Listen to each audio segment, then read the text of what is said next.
जय सिया राम। भक्तों, रामदूत हनुमान ने एक भक्त की रक्षा की। कैसे रक्षा की, क्या हुआ था? भक्त हवलदार की रक्षा हनुमान ने की। आइए सुनते हैं, इस वीडियो को अंत तक देखें। एक भक्त था हवलदार। वे ड्यूटी से पहले उनका एक नियम था कि वे हनुमान जी के सामने जाकर बैठता और राम नाम का जाप में लग जाता। और राम नाम के जाप में जब वो लगता तो समाधि में सब भूल जाता कि हमें ड्यूटी भी जाना है, जिसके कारण लेट हो जाते। और जब उन्हें समाधि फिर खुलता और जब वे ऑफिस जाते पुलिस स्टेशन, तो वहाँ के साहब ऑफिसर बोलते कि हवलदार, आप बड़े ही लेट से आ रहे हैं, ऐसा अगर रहा तो आपको ड्यूटी छोड़ना होगा। हवलदार चुपचाप सुना और वहाँ से चल दिया। अगले दिन फिर सुबह उठा, स्नान ध्यान करने बाद जब घर से निकला तो रास्ते में ही हनुमान जी का मंदिर था। उस मंदिर में जाकर बैठ गया हनुमान जी के सामने और बस राम राम राम जपने लगा। जपते जपते आज फिर जप में लगा तो समाधि में लग गया और फिर आज 4 घंटे लेट हो गए। और जब लेट पहुंचा पुलिस स्टेशन तो वहाँ के साहब ने बोला कि भाई देखो, आज तुम्हारी आखिरी वार्निंग है। अगर आज के बाद लेट अगर हुए तो तुम्हें नौकरी से निकाल दिया जाएगा। हवलदार चुप होना हो गया और अपना ड्यूटी में लग गए। फिर अगले दिन वे सुबह उठा और सोचा कि मैं हनुमान जी के मंदिर में जब अंदर जाता हूँ तो मैं समाधि लग जाता हूँ। अब मैं अंदर में ही नहीं जाऊँगा, समाधि नहीं लगेगी और ड्यूटी में सही समय पर जा पाऊँगा। ऐसा ही किया दोस्तों। आज पहली बार भक्त हवलदार ने मंदिर में नहीं गया और बाहर से ही राम राम बोलकर ड्यूटी चला गया। 1 दिन 2 दिन 4 दिन 5 दिन 10 दिन 1 महीने हुआ। उनको मन में ग्लानि हुई कि हमारी भक्ति से बड़ा क्या ड्यूटी हो गया। नहीं नहीं, आज मैं हनुमान जी के सामने जाकर बैठूंगा। वही हुआ, आज जाकर हनुमान सामने बैठा, समाधि में चला गया।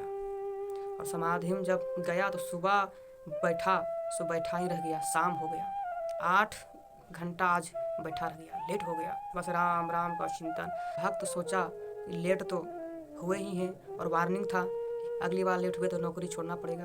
तो आज भक्त सोचा कि नौकरी तो आज तो छूट ही गई। तो साहब के डांटने से पहले मैं जाकर मैं ही खुद बोल देता हूँ कि साहब जी, सर जी, हमसे ये ड्यूटी नहीं हो पाएगा, आप हमें ड्यूटी से निकाल दीजिए। ऐसा सोचकर जब पुलिस स्टेशन पर पहुंचा तो वहाँ के साहब ने बैठा था और पूछा, हवलदार, आज तो तुमने एक चोर को इतना मारा कि वो उठ नहीं पाया। हवलदार बोला, चोर को मैंने मारा? हाँ हवलदार, तुम ही तो मारे हो, क्यों हंसी कर रहे हो?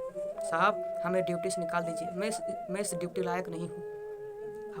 साहब ने कहा, क्यों?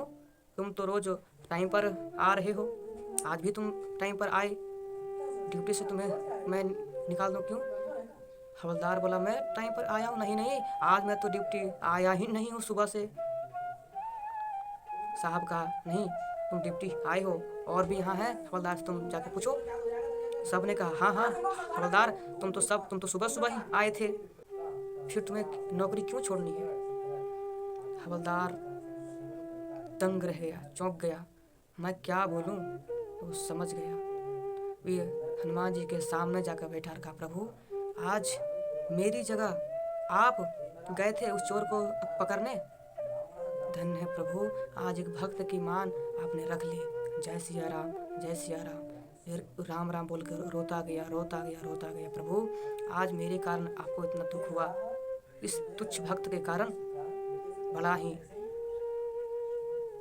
उदास चित्त से सन्नाटा छा गया माहौल और बस राम राम राम राम जपने लगा। तभी चारों तरफ घंटी अपने आप बजने लगा और ध्वनि होने लगा। भक्त जब भगवान पर छोड़ देता है तो भगवान का फिर कार्य हो जाता है, और भला उस भगवान के हाथ में कोई कार्य हो और वो कार्य ना हो, ऐसा कभी हो सकता है?